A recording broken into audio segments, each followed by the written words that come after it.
I was a federal prosecutor. We respect the rule of law, but we respect the truth. And we call it like it is. We call it like we see it. That's what Texans do. And the way I see it is this matter has been swept under the rug. We're not calling it what it is. You know what? That was an act of terrorism that occurred the other day at Fort Hood. That was an act of a terrorist. I mean, it took months before the Secretary of Homeland Security came before our committee and finally acknowledged what we had said all along, and that this was truly an act of terrorism. And I just wanted to hold up a picture of that tragic day where we had 13 pairs of combat boots, 13 rifles with 13 helmets, honoring the dead, and of course one unborn child, 43 injured, 2 of those injured standing next to me in this photograph. And I asked them the question because they're the best evidence. They are the best evidence. What happened that day?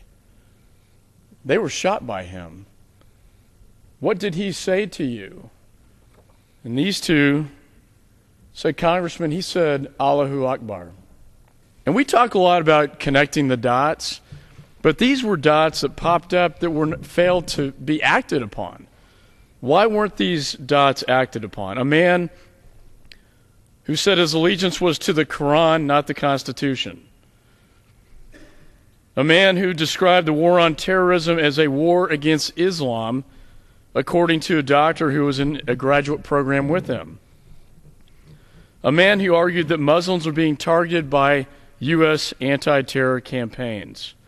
A former classmate said of Mr. Hassan, he was very vocal about the war, very upfront about being a Muslim first and an American second.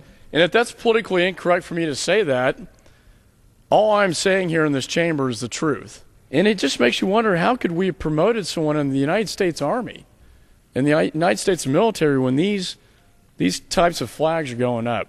How many more Hassans are out there who are a direct threat to our military installations? The American people are entitled to know what happened that day. And yet we got a report that really didn't say a whole lot. A report that was so politically correct, it didn't even mention radical Islam.